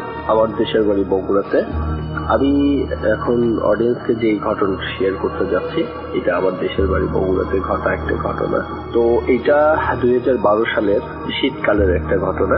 আমার বাবা চিটাগাংয়ে জব করতেন, তো উনি জব চেঞ্জ করার কারণে উনি একবারে শিফট হন চিটাগাং থেকে বগুড়াতে। তো ওনার আসতে সেদিন ট্রেনে আসছিলেন, উনি ট্রেনে আসতে একটু দেরি হয়ে যায়। তো উনি জানাই দেন ওনার আসতে রাত 3টা বাজতে পারে স্টেশনে। তার কাছে তার সাথে অনেক জিনিসপত্র ছিল, এই জন্যই আমার মানে আম্মু আমাকে বলে যে তোর বাবা যখন আসবে ওনাকে একটু নিতে যাস, জিনিসপত্র গুলো আছে, হেল্প হবে আর কি। তো ঠিক আছে, রীতিমতো আমি ঘুমাই পড়ি। রাত 3টার দিকে বাবা আমার মাকে ফোন দিয়ে বলে যে আমি স্টেশনে চলে আসছি, তুমি সোহানকে একটু পাঠাই দাও। তো ভালো কথা, মা আমাকে ডেকে বলে, এবং মা টেনশনও করতেছিল আমি রাতে কিভাবে একা যাব, কারণ আমাদের ওই এরিয়াটা একটু খারাপ বলতে ওখানে ছিনতাই, চুরি, ডাকাতি এই জিনিসগুলো একটু বেশি। তো এই জন্য টেনশন করতেছিল। তারপরও বাবা আসছে, আমার বিবেক আমাকে বলছিল যে বাবাকে নিতে যেতেই হবে যেভাবেই হোক, কারণ উনি অনেক কষ্ট করে আসছে, অনেক জার্নি করে আসছে। তো ভালো কথা, তো আমি ছিনতাইকারীদের হাত থেকে বাঁচার জন্য আমি যেটা করলাম সেটা হচ্ছে আমি আমার মোবাইল, মানি ব্যাগটা বাসাতে রেখে আমি বের হলাম। আর অবভিয়াসলি রাত 3টা বাজে, তখন আমি রিক্সা, সিএনজি বা অন্য কিছু পাবো না। তো আমি রওনা দিচ্ছি, আমি হাঁটতেছি।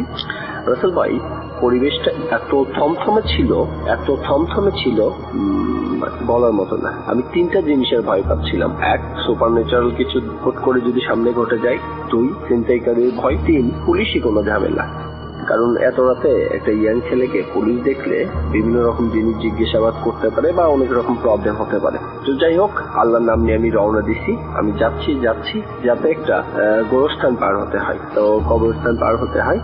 তো আমি এইটার পাশ দিয়ে যখন যাচ্ছি তখনও আমার অনেক ভয় লাগছে, কারণ আমি শুনছি এই কবরস্থানে অনেকে নাকি অনেক কিছু দেখছে। যাই হোক, আল্লাহর নাম দোয়া কালমা পড়তে পড়তে আমি যাচ্ছি।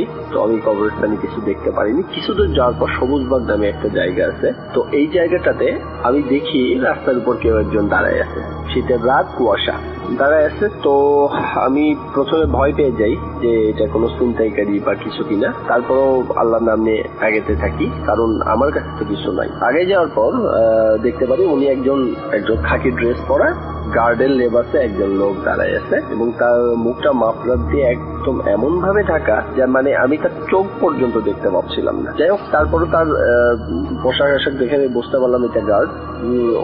আমাদের ওই এরিয়াগুলো খারাপ হওয়ার কারণে এরিয়াগুলোতে বিভিন্ন সমিতি বা বিভিন্ন মানুষজন, সোসাইটির মানুষজন, ওনারা গার্ড রাখতো দোকান, বাড়িঘর, দোকানপাট পাহারা দেওয়ার জন্য। তো যাই হোক, আমি মনে করছি যে ওনারা গার্ড বা গার্ডের মতনই দেখতে। তো আমি ওদেরকে বললাম যে একটু হেল্প চাইলাম, কারণ একা এত রাস্তা পার হচ্ছে, ওনারা যদি আমাকে একটু হেল্প করে। তো আমি বললাম যে ভাই, একটু প্রবলেমে পড়ছি, সেটা হচ্ছে আমার বাবা আসছে স্টেশনে, তো আমি তাকে নিতে যাচ্ছি। তো রাস্তাটা তো খারাপ, আপনি যদি আমাকে একটু আগাই দিতেন রাস্তার মাথা পর্যন্ত।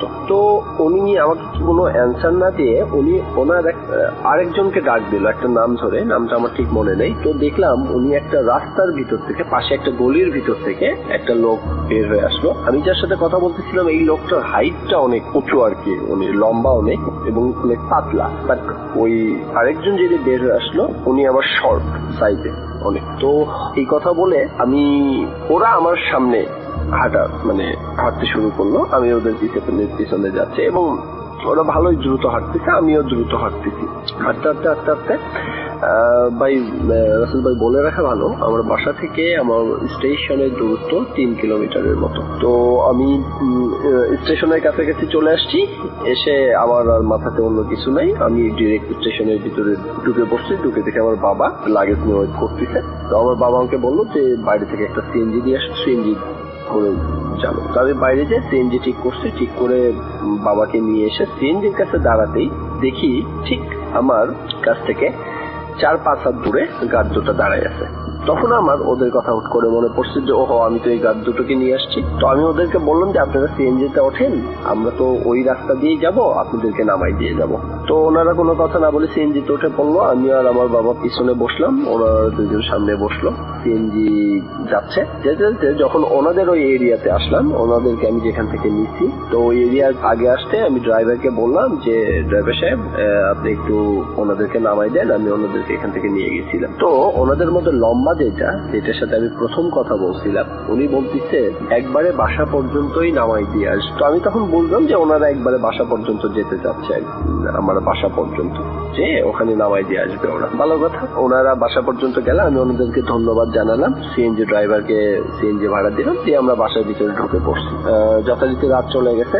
সকালবেলা আমার বাবা বলতেছে যে ওই গার্ড দুটোকে তুমি নিয়ে আসছিলা, ওরা তো গরিব মানুষ, তো রাতে কষ্ট করলো, ওদেরকে কিছু দেওয়া উচিত। তো আমার বাবা কিছু টাকা আমার হাতে দিল ওদেরকে দেওয়ার জন্য। তো আমি বাবাকে বললাম যে বাবা, এখন তো সকালবেলা, ওরা তো আর সকালবেলা ওদেরকে পাওয়া যাবে না, ওরা আসে সন্ধ্যার পরে, ওদের ডিউটি যেহেতু রাতের বেলা। তো আমি সন্ধ্যার বেলা যখন বাসা থেকে বের হব, যাওয়ার সময় ওদেরকে টাকাটা দিয়ে আমি চলে যাব। যথারীতি সন্ধ্যা হলো, আমি বাসা থেকে বের হলাম। বের হয়ে আমি ওদের ওই জায়গায় যেখানে ওদেরকে আমি নিছিলাম আর কি, ওদেরকে সাথে ওই জায়গায় গেলাম। যাওয়ার পর আমি ওদেরকে অনেক খোঁজাখুঁজি করলাম, তো ওদেরকে পাইলাম না। তো পাশে একটা দোকান ছিল, মুদির দোকান টাইপের আর কি। তো দোকানে যে আমি জিজ্ঞেস করলাম যে ভাইয়া, এখানে যে গার্ড দুটো থাকে ওনারা কখন আসে? তো উনি আমাকে বললো যে গার্ড কি দরকার আপনার আমাদেরকে? তো আমি বললাম যে না, দরকার না, আসলে হয়েছে কি, কালকে রাতে ওই আমার বাবা আসছিল, আমি আমার বাবাকে নিতে যাওয়ার জন্য ওনাদেরকে দেখি রাস্তার উপর দাঁড়িয়ে আছে, তো ওনাদেরকে নিয়ে গেছিলাম। তো আমার বাবা আবার কিছু টাকা দিছে ওনাদেরকে দেওয়ার জন্য, যেহেতু হেল্প করলো। তো আমাকে বলতেছে যে ওরা ওদের ড্রেস আপ কেমন ছিল ওই দোকানদারটা আমাকে জিজ্ঞেস করতেছে। তো আমি বললাম খাকি ড্রেস পরা ছিল, খাকি কালারের প্যান্ট, খাকি কালারের শার্ট, এবং মাপটাতে ওদের মুখটা এমন ভাবে পেঁচানো ছিল আমি ওনাদেরকে দেখতে পারি নাই। একজন লম্বা করেছিল, একজন শর্ট করেছিল। তো উনি কিছুক্ষণ অবাক হয়ে আমার দিকে তাকায় থাকলো এবং কিছুক্ষণ পর আমাকে বলল যে ভাই ঠিক আছে, আপনি যেই দুইজনের কথা বলছেন দুইজনের বর্ণনা ঠিকই আছে, বাট ওই গার্ড দুটা আমাদের এখান থেকে চাকরি ছেড়ে চলে গেছে আজ থেকে 3 মাস আগে। আমি তো কথা শুনে আমার গায়ের লোম খাড়া হয়ে গেল। আমি কিছুক্ষণ মানে স্তব্ধ ভাবে দাঁড়ায় থাকলাম যে এটা কি, তাহলে কাল রাতে কে ছিল ওই দুইজন আমার সাথে। দোকানদারকে বললাম যে আপনি কি শিওর? তো উনি বলতেছে ভাই এই সমিতির থেকে আমার উপরেই দায়িত্ব থাকে এই যে গার্ড নিয়োগ দেওয়া, গার্ডদেরকে মেনটেন করা, ওদের শিডিউল দেখা। তো আমি আর অনেকে কিছু না বলে আমি বাসায় চলে যাই। বাসাতে বলার ঘটনাটা শেয়ার করার পর আমার বাবাও একটু অবাক হয়ে যান, কারণ তিনি তাদেরকে দেখছে, তারা আমাদের সাথে আসছে দুইজন মানুষের। ব্যাপারটা অনেক অবাক করার বিষয় আর কি। তারপরে এইটার আর কোনো হদিস আমরা খুঁজে পাই নাই দুইজন কে ছিল বাইরেতে। তো পরে আমি অনেক বুজুর্গদেরকে জিজ্ঞেস করাতে ওনারা বলেন যে দেখো, মানুষ যখন কোনো বিপদে পড়ে বা তার কোনো হেল্পের দরকার হয়, আল্লাহ তো তাদেরকে সাহায্য করে। এইভাবে ভালো কিছু জিন যেগুলো আছে এনারা নাকি মানুষকে হেল্প করে। তো এইরকমই কেউ হয়তো আমাকে সেই রাতে হেল্প করে গেছে। এই ছিল আমার ঘটনা রাসেল ভাই, ভালো থাকবেন, আল্লাহ হাফেজ। Bhoot FM, the night comes alive with Graminphone.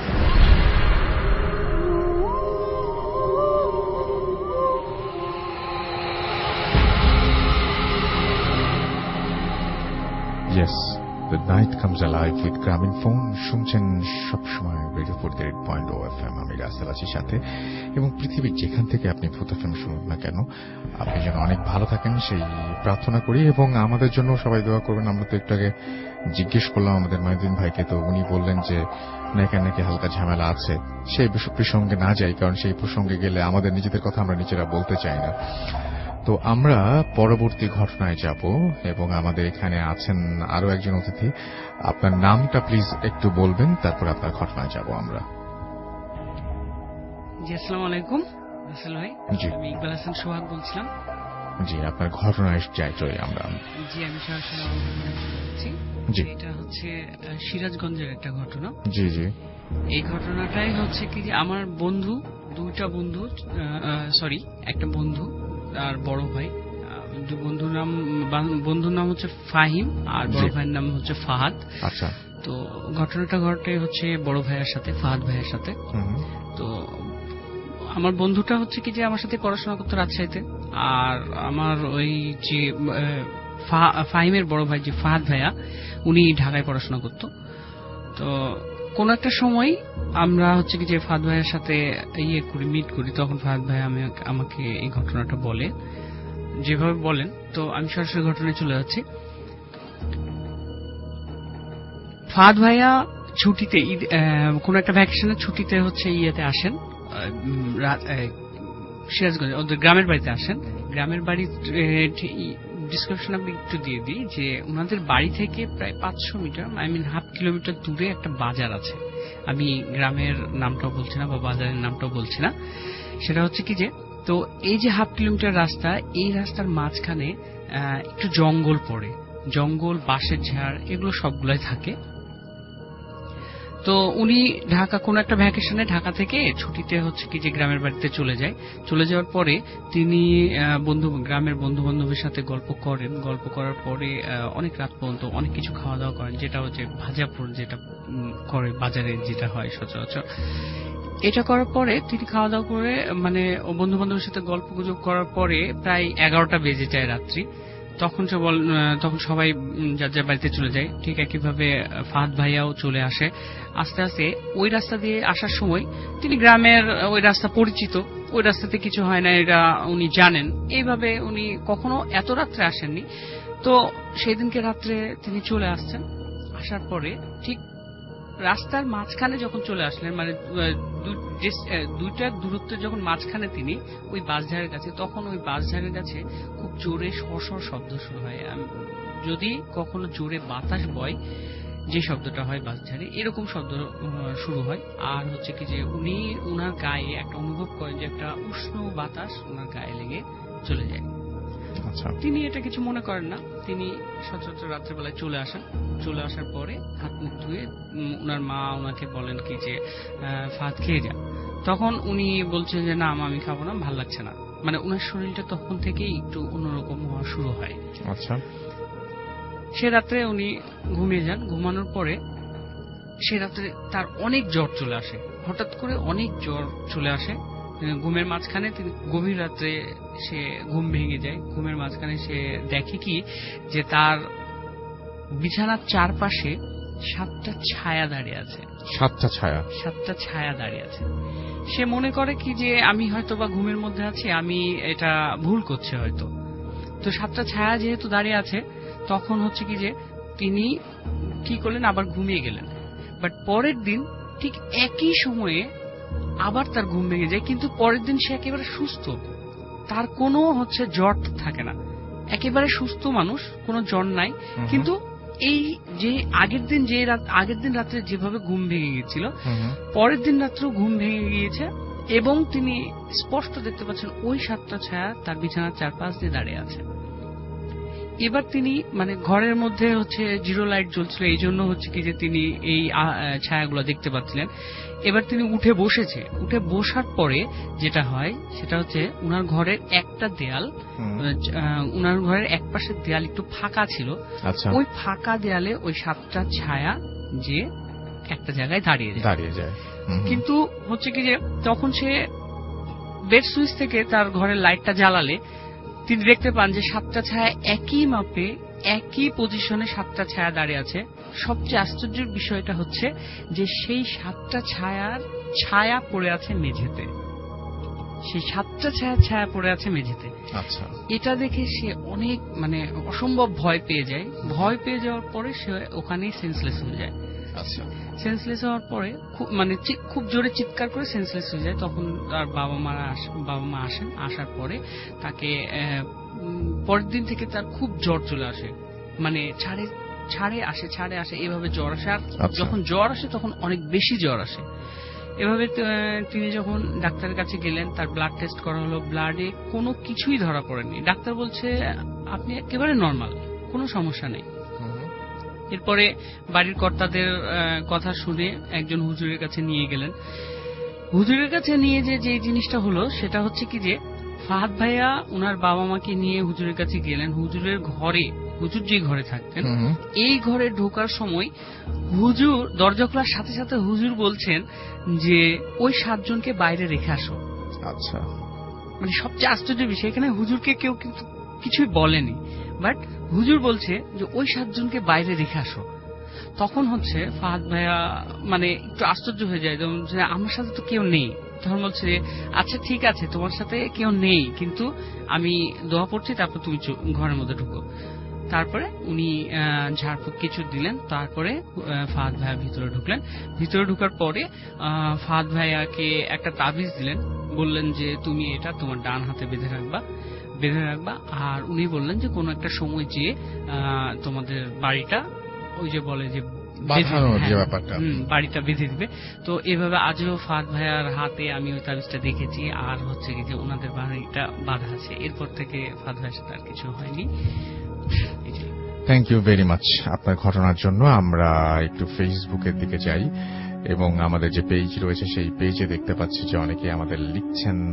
Fuad ইসলাম আমাদের সাথে আছেন জামালপুর থেকে, তিনি লিখছেন যে অনেক ভয় পাচ্ছি, 7টা ছায়া একটা দেয়ালে এবং 7টা ছায়া মেঝেতে এসে পড়েছে।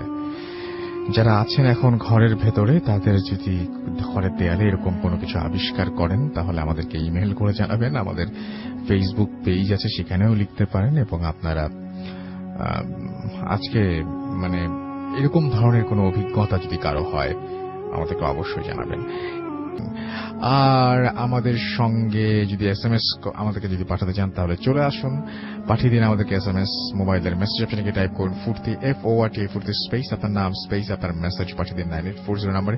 অনেক অনেক ঘটনা চাই কিন্তু আমরা, চলছে ভাষার মাস, চাচ্ছি আপনাদের কাছ থেকে এমন কিছু ঘটনা যে ঘটনাগুলো শুনলেই আসলেই রক্ত হিম হয়ে যায়, এবং যে ঘটনাগুলো আপনারা লিখে পাঠাবেন আমরা সেই ঘটনাগুলো পড়ে শোনাবো, অথবা অডিও ক্লিপ করে পাঠাবেন, অথবা স্টুডিওতে আসলে তো আমাদের সবসময় আমরা সেটাতে রাজি। আমরা এখন চলে যাবো আবার হাফেজ মঈনুদ্দিন ভাইয়ের কাছে তার সেকেন্ড স্টোরি শোনার জন্য, তারপরে আবারও ফিরে আসবো আপনাদের কাছে। Stay tune. আপনার নামটা তো আমরা বলেই দিলাম, আমরা সরাসরি ঘটনায় চলে যাই। ঠিক আছে। আমি একটা মেয়ে জিন ছাড়াতে গেছিলাম। জি। ফেব্রুয়ারি 2 তারিখে তো পরীক্ষার আগে দিয়েই ওকে জিনে যে ধরা। তো ও ছিল, তার গায়ের রংটা ছিল কালো বর্ণ। আমি যখন ওর গার্জিয়ান সবাইকে নিয়ে বসে জিনটাকে হাজির করানো হয় ওর শরীর থেকে, তখন তার গায়ের রংটা একেবারে পরিষ্কার হয়ে গেছে, একেবারে হলুদ বর্ণ, যা দেখতে খুব সুন্দর দেখা দিচ্ছিল। আচ্ছা। মেয়েটার গায়ের রং ছিল কালো, কিন্তু যখন তাকে আমি বসে যখন কাজ করতে জিনকে হাজির করালাম, তখন ওর গায়ের রং একেবারে পরিষ্কার। আর ও কিন্তু চোখে কাজল দেয়নি, তখন তার চোখটার মধ্যে পুরো টানা ধরে কাজল ছিল। যখন সেটা হাজির করলাম তখন আমি তাকে জিজ্ঞেস করলাম যে তুমি কোথা থেকে ধরছো বা কেন বা ধরছো, তুমি চলে যাও। ও কথা বলে না, ও শুধু ঘুমাইতেছিল, কান্না করতেছিল, বুম বুম করে কান্না করতেছিল। তখন আমি ওকে বলছি, দেখো তুমি আজকে চলে যাবা, তুমি এখানে থাকতে পারবো না, কোথা থেকে আসছো বলে দাও, তুমি থাকতে পারবো না, চলে যাও। ও যখন বারবার কথাটা বলতেছে, ও এমন রাগান্বিত হয়েছে যে ও যখন চোখটা খুলছে, চোখ বন্ধ ছিল তো, চোখটা যখন তাকালো আমাদের দিকে, সাথে সাথে কিছুক্ষণের মধ্যেই ঘরের বাতিটা ফিউজ হয়ে গেছে, আপনি বন্ধ হয়ে গেছে। আর ওর চোখ এমন হয়েছে যা ওর তো সবাই ভয় পাইছে, চোখটা ব্যতিক্রম, পুরো একেবারে ব্যতিক্রম, যা সবাই দেখে ভয়। আর ঘরের বাতিটা ফিউজ হয়ে যাওয়ার কারণে সেই ঘরটাতে এমন আলো হয়েছে, মনে হয়েছে ঘরের মধ্যে আগুন জ্বলতেছে, আগুনের আভা যেমন পুরো ঘরটা লাল করে ফেলে, এরকম ঘরটা আলোকিত হয়ে গেছে। আচ্ছা। এরপরে যখন আমি বললাম যে তুমি চলে যাবা, তখন ও আমাকে বলছে ঠিক আছে যাব, আমাকে লাল শাড়ি দিতে হবে আর একটা মুরগি দিতে হবে, আমি ঢাকেশ্বরী মন্দির থেকে আসছি। আচ্ছা। আমি ঢাকেশ্বরী মন্দির থেকে আসছি, আমি সেখানে চলে যাব, তোমরা সেখানে গিয়ে একটা মুরগি আর লাল শাড়ি দিয়ে এসো, তারপর আমি যাব। আমি ওদেরকে বললাম ঠিক আছে, আপনারা একটা লাল কাপড় দিয়ে একটা মুরগি দিয়ে ঢাকেশ্বরী মন্দিরকে নিয়ে যে দিয়ে আসেন, ও থাকবে না, চলে যাবে। পরবর্তীতে তারা সুস্থ হয়ে আসে, সেই জিনটা চলে যায়। সেটা মন্দির থেকে আসা ছিল, ঢাকেশ্বরী মন্দির থেকে। আচ্ছা। এবং আপনি দেখলেন যে যখন চোখ খুললো তখন লাইট ফিউজ হয়ে গেল, লাইট বাতিটা। আচ্ছা। আপনি তো আজকেও আমাদের ফেসবুকের ছবিতে নেই, আপনি ছবি তোলেন না, আপনি টিভি দেখেন না? আমি কখনো সিনেমাও দেখেন না? না, এগুলো কিছু দেখেন না। কিন্তু এই জিনিসগুলো আমরা কিন্তু হরর ফিল্মে মানে দেখি, এবং এই জিনিসগুলো কিন্তু হয় যে এরকম চোখ খুললো লাইট ফিউজ হয়ে গেল, এই জিনিসগুলো কিন্তু দেখে। দেখেন মানে ব্যাপারটা হচ্ছে কি, যে সমস্ত জিনিস মানে মানুষজন শোনেন বা বহুদিন ধরে প্রচলিত, সেই সমস্ত জিনিসই কিন্তু পরে বইয়ে লেখা হয়, সেই সমস্ত জিনিসই কিন্তু মুভিতে উঠে আসে। তো যাই হোক, আমরা এই প্রসঙ্গে আরো কথা বলবো। আমরা আপাতত একটা জিনিস বলে নেই, আমি এই বিষয়ে প্রায় 3-4টা জায়গায় এরকম হয়েছে। যেমন আমি একটা ফ্যাক্টরিতে গেছিলাম, সমস্যা ছিল, যখনই বসছি হাজির করাবো, ওই সময়তে তার 6টা বাতি ছিল, টিউবলাইট গুলো লম্বা, সাথে সাথে শেষ হয়ে গেছে, ফিউজ হয়ে গেছে। পরের লোক আমাকে জিজ্ঞেস করতেছে, ভাইয়া বাতি কেন ফিউজ হয়? তখন হ্যাঁ, বাতি ফিউজ হয়ে গেছে, সেটা নিয়ে এসে। ওকে, আমরা ছোট্ট বিরতিতে যাব, বিরতির পরে আবারও ফিরে আসবো। সেই পর্যন্ত আশা করবো আপনারা সবাই আমাদের সঙ্গে থাকবেন। স্টে টিউন টু রেডিও ফুর্তি এন্ড ডোন্ট স্টপ দ্য ফুর্তি। Bhoot FM, the night comes alive with Gramophone.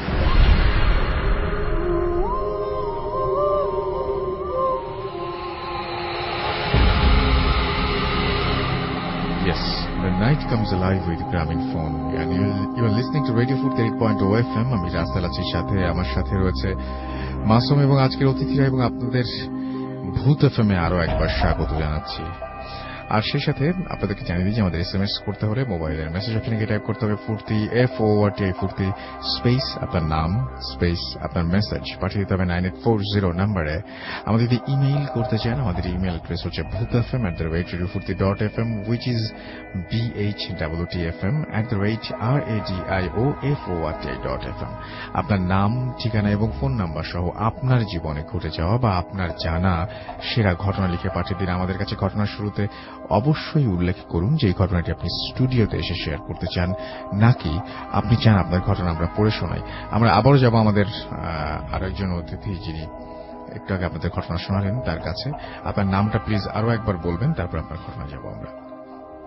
ধন্যবাদ রাসেল ভাই, আমি সোহাগ বলছিলাম।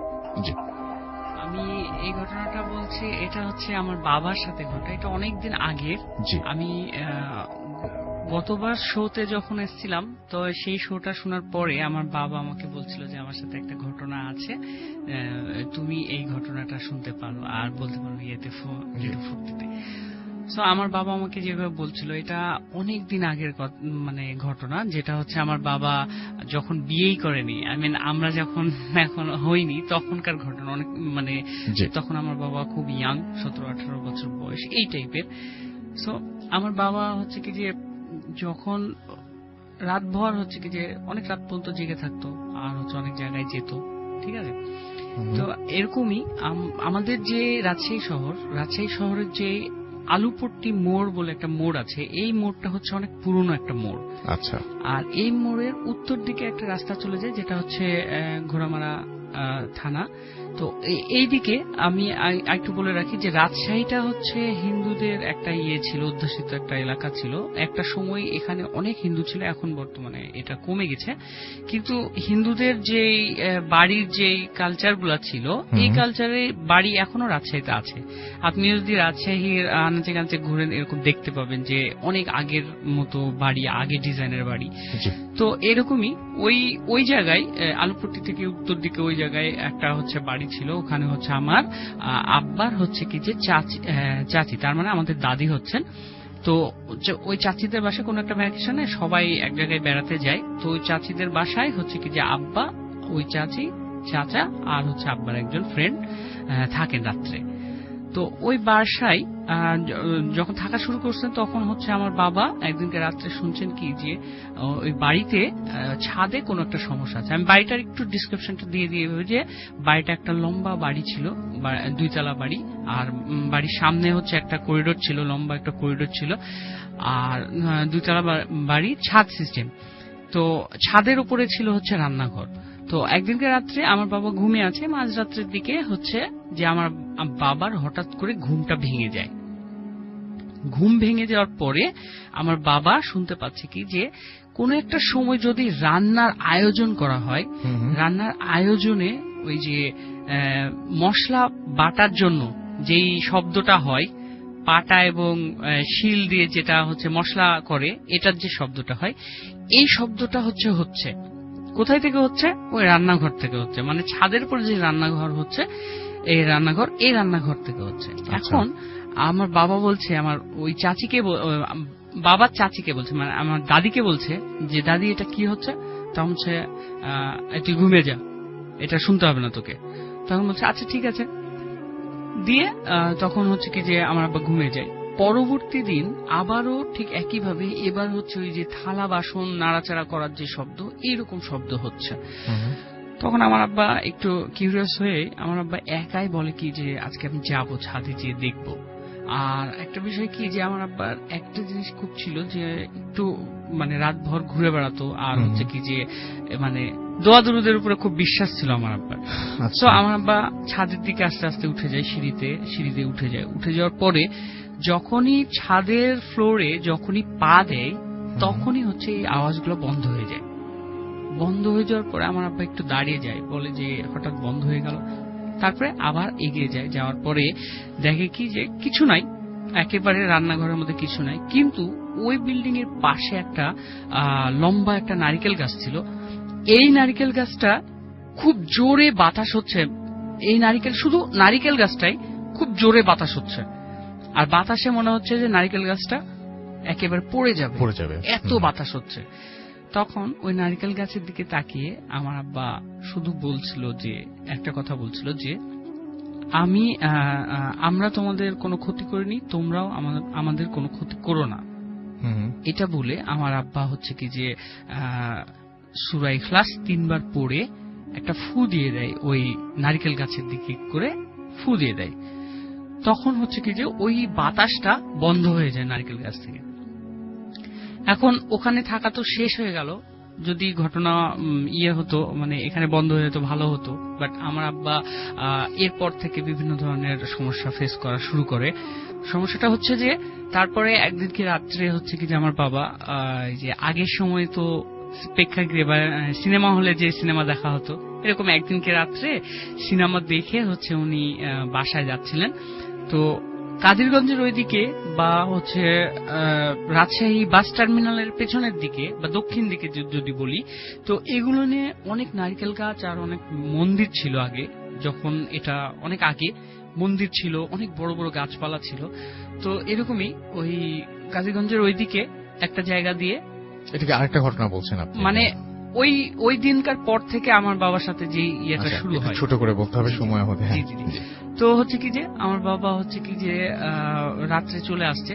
তো ওখানে যে মন্দিরটা ছিল, মন্দিরটা একটু বলে দিই। মন্দিরের হচ্ছে এক পাশে, মানে যদি বলি যে হচ্ছে পূর্ব পাশে 500 মিটার মানে হাফ কিলোমিটার নারকেল বাগান, তারপর মন্দির, তারপর আবার পশ্চিম পাশে 500 মিটার নারকেল বাগান ছিল একটা সময়, ওগুলো সব কেটে ফেলেছে। তারপরে হচ্ছে একটা মসজিদ।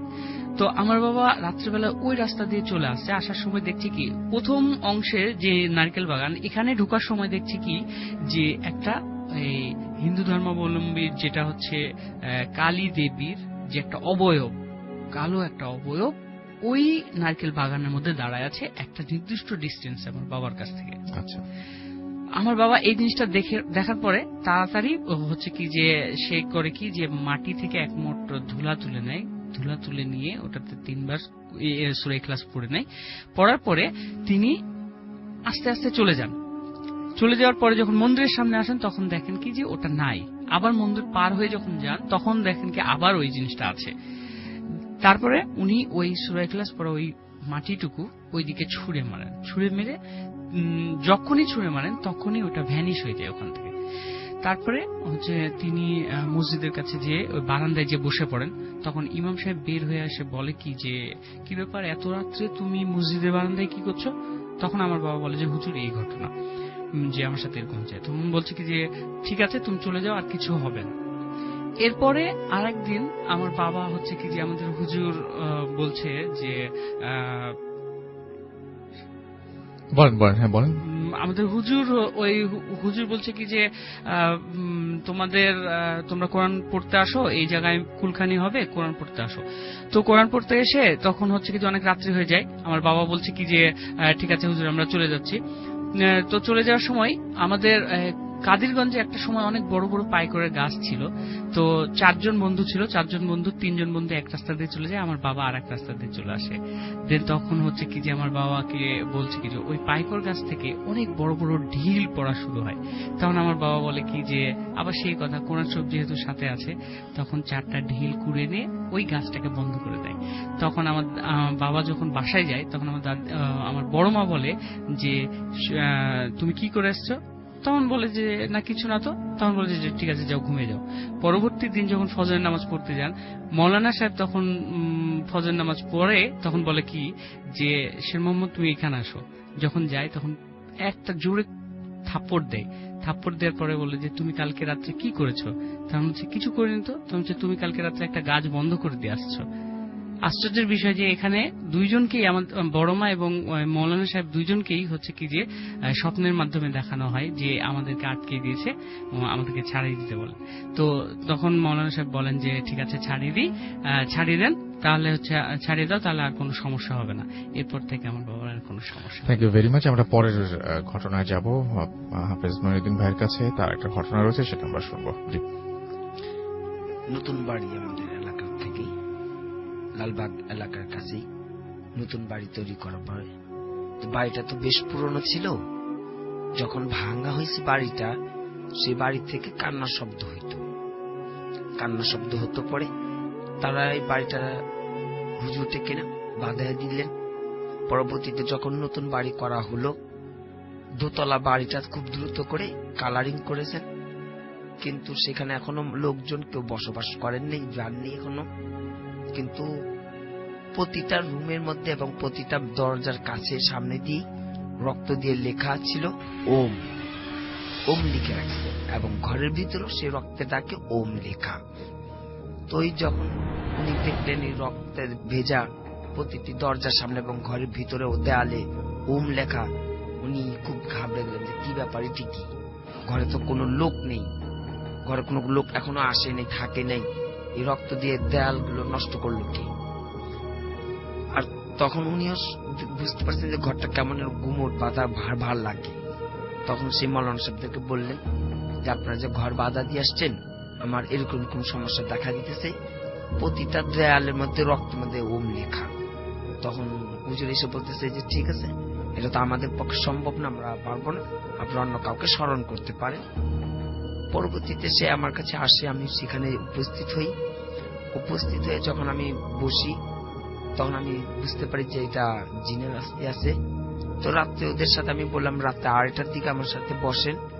রাত্রে বসলো, আমি কোরআনের থেকে একটা সূরা আয়াত কাগজের মধ্যে লিখি। যখন আমি কোরআন খুলে লিখতে আরম্ভ করলাম, তখন খুব বিরক্ত করতেছে, দরজাগুলো নিচ থেকে বন্ধ হইতেছে, খুলতেছে। এটা আপনি একদম তার মানে এটা হয়, এটা আমরা যা দেখি আমরা তার মানে এটা হয়। আচ্ছা, খুব তখন ওই লোক তো যিনি আমার সাথে বসা ছিলেন, উনি ভয় পেয়ে বলতেছেন মাইনুদ্দিন ভাই, এটা আমার ঘরের না, হয়তো আপনাকে সাথে করে কিছু নিয়ে এসছেন।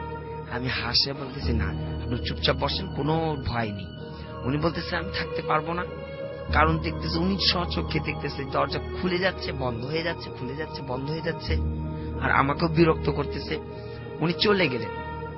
পরবর্তীতে আমি যখন লেখা আরম্ভ করলাম, তারপর আমাকে খুব বিরক্ত করাতে আমি রেখে দিলাম। লেখাটা বন্ধ করে দিয়ে আমি মোরাকাবায় বসে পড়লাম হাজির করানোর জন্য। লোকে হাজির করে কেন বিরক্ত করে আমি এটা দেখবো। আমি মোরাকাবায় যখন বসে হাজির করালাম, তখন সে এসে বলতেছে যে যখন এই বাড়িটা পুরনো ছিল, সেই বাড়িতে একটা ছোট্ট মাটির কলসের ভিতরে তাকে বন্দি করা ছিল। আচ্ছা, যখন মিস্ত্রি ঘর যারা কাজ করে তখন এটা ভেঙে গেছে, যখন খুঁড়ছে ভেঙে ফেলাতে ও মুক্তি আজাব পেয়ে গেছে। উনি বলতেছে এখন এই বাড়ি আমি থাকবো, আর কাউকে থাকতে দেব না। আমি যেহেতু ছাড়া পেয়ে গেছি, আমাকে এখন বন্দি করাও যাবে না, আমাকে তাড়ানো যাবে না, আমি এই বাড়িতেই থাকবো, আর এইখানে কাউকে আসতে দেব না। পরে আপনি কি তাকে তাড়িয়েছেন এখান থেকে? ওকে, থ্যাংক ইউ ভেরি মাচ। আমরা একটা ছোট্ট বিরতিতে যাব এবং বিরতির পরে আমরা আবারও ফিরে আসবো। সেই পর্যন্ত আশা করছি আপনারা আমাদের সঙ্গেই থাকবেন। স্টে টিউনড টু রেডিও ফুর্তি এন্ড ডোন্ট স্টপ দ্য ফুর্তি। Bhoot FM, the night comes alive with Graminphone.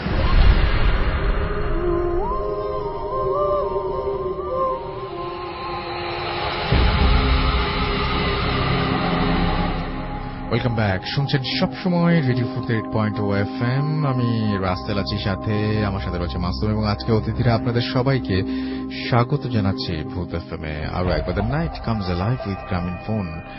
আর আপনারা শুনছেন সবসময় রেডিও ফুর্তি। রাজিন আমাদের এসএমএস করেছেন আমাদেরকে MH মোমিন ফ্রম গাজীপুর। এছাড়াও ANF আমিনুল হক আমাদের সাথে আছেন শাহজাহানপুর থেকে। এছাড়া আমাদের সাথে রয়েছেন তুলি, এছাড়া আছেন আমাদের সাথে সালমান মনির, এবং আমাদের সাথে রয়েছেন দেখতে পাচ্ছি আমাদেরকে সাগর আমাদের সঙ্গে রয়েছেন। এছাড়া আমাদেরকে দেখতে পাচ্ছি আমাদের সাথে রয়েছেন অন্তু, এছাড়াও MD হাবিব আমাদের সাথে আছেন। আমাদের সাথে রয়েছেন স্বাগত লালপুর থেকে। এছাড়া মেহেদি হাসান চাঁপাইনবাবগঞ্জ থেকে আমাদের সঙ্গে আছেন। আমাদের সঙ্গে রয়েছেন দেখতে পাচ্ছি আশরাফ সিলেট থেকে। এছাড়া আমাদের সঙ্গে রয়েছেন দেখতে পাচ্ছি নাসিম ফার্মগেট থেকে, আমাদের সাথে দেখতে পাচ্ছি এসকে শামীম আছেন, এসকে তারপরে সৈকত আমাদের সঙ্গে রয়েছেন, অনামিকা ফরিদপুর থেকে আমাদের সঙ্গে আছেন, আমাদের সঙ্গে রয়েছেন আজমিরা, এছাড়া আমাদের সঙ্গে রয়েছে দেখতে পাচ্ছি ফুর্তি শুভ চক্রবর্তী, এছাড়া আমাদের সাথে রয়েছেন দেখতে পাচ্ছি আরো অনেকেই। আপনি যদি থাকতে চান, আপনি যদি আমাদের SMS করতে চান, তাহলে মোবাইলের মেসেজ অপশনে গিয়ে টাইপ করুন ফুর্তি FORK ফুর্তি স্পেস আপনার নাম স্পেস আপনার মেসেজ পাঠিয়ে দেন 9840 নাম্বারে। আমরা চলে যাব আমাদের পরবর্তী ঘটনায়। আমাদের নতুন একজন অতিথি আছেন, তার নামটা আমরা একটু জানতে চাই। আপনার নামটা প্লিজ একটু বলবেন, তারপর আপনার ঘটনা শুনবো আমরা। আমার নাম নজরুল ইসলাম অপু, আমি পোস্তলা থেকে এসেছি। জি, আমি এখন উদ্ভিদ বিজ্ঞানে অনার্স করছি, অনার্স থেকেও বসে পড়ছি। আচ্ছা, শুনি আপনার ঘটনা। আমি আমার স্টোরিতে চলে যাচ্ছি, যেটা আপনি আমাদের পাঠিয়েছেন সেই ঘটনাটা আমরা শুনি। আচ্ছা ঠিক আছে। জি, ঘটনাটি হচ্ছে 2009 সালে। তখন আমি নবম শ্রেণীর স্টুডেন্ট। রাসেল ভাই বলে রাখা ভালো, আমি সব সময় 5 ওয়াক্ত নামাজ পড়ি এবং আমি একজন কোরআনে হাফেজ। আচ্ছা, তো সবসময় 5 ওয়াক্ত নামাজ পড়ি, এটা মানে আমার একটা অভ্যাস। আমাদের এলাকার একটি ঘটনা, আমাদের এলাকাতে একজন মুসল্লি ছিল যিনি একজন পরহেজগার এবং বলা যায় এলাকাতে সবাই তাকে অনেক ভালোভাবে চেনে এবং খুব শ্রদ্ধা করে তাকে। অনেক ভালো একজন লোক। তো রাসেল ভাই, যে ঘটনাটি সেটি হচ্ছে, মানে যে ঘটনাটি বলবো সেই ঘটনাটি ঘটার ঠিক আগে যে ঘটনাটি ঘটেছিল সেটা হচ্ছে আমাদের এলাকার অপোজিটে যে একটি রাস্তা ছিল, রাস্তার অপোজিটে হচ্ছে মসজিদ। তো মসজিদে নামাজ পড়তে যেতে হলে ওই রাস্তাটি ক্রস করতে হয়। তো ওই রাস্তাটি ক্রস করতে গিয়ে অন্য এক মুসল্লি ট্রাকের ধাক্কায় মারা যায়। তো তখন থেকে মসজিদের ইমাম সাহেব অনেক মানে মুরব্বীদেরকে বলেছিল যে আপনারা একটু দেখে শুনে রাস্তা পার হবেন। তো আমাদের এলাকাতে যে মুরব্বীটি ছিল, যাকে আর কি আমরা সবসময় শ্রদ্ধা করি, তিনি সবসময় দেখতাম যে ফজরের নামাজের যখন আজান হতো তখন সে বাসা থেকে বের হতো এবং আমি যখন বাসা থেকে বের হতাম, বাসা থেকে বের হয়ে যখন রাস্তায় আসতাম তখন আমি আমার এলাকার মোচড় থেকে তাকে দেখতে পেতাম তার বাসার সামনে, এবং তিনি ওই এলাকার একজন স্থানীয় মুরব্বী। তো আমি যখন তাকে দূর থেকে দেখতাম, দূর থেকে দেখে আমি তার কাছে আসতাম এবং তাকে সালাম দিতাম এবং সে সুন্দরভাবে আমার সালামের জবাব নিত। এবং যে ঘটনাটি ঘটতো তখন আমি যেতাম, আমার পাশাপাশি সে যেত, জিকির করতে করতে যেত। তখন আমি কখনই আমি তাকে কোনো কোশ্চেন করিনি এ ব্যাপারে, বা কোনো ব্যাপারেই তাকে আমি কোনোদিনও কোনো কোশ্চেন করিনি। তো এভাবে অনেকদিন আমরা একসাথে নামাজ পড়ি, আমরা রাস্তা পার হই, পাশাপাশি সে আমার সাথে একসাথে রাস্তা পার হয়। তো এই ব্যাপারটি এর কিছুদিন পর তিনি মারা যায়, লোকটি মারা যায়। মারা যাওয়ার পর সামহাও আমি কোনো কারণে কয়েকদিন আমার ফজরের নামাজটা মিস হয়। তো একদিন আম্মু আমাকে অনেক বকাঝকা করতেছে, বলতেছে কি তুই আগের মতো ফজর নামাজ মসজিদে গিয়ে আদায় করিস না, এটা তো ঠিক না, তুই কালকে থেকে নামাজ পড়বি মসজিদে গিয়ে।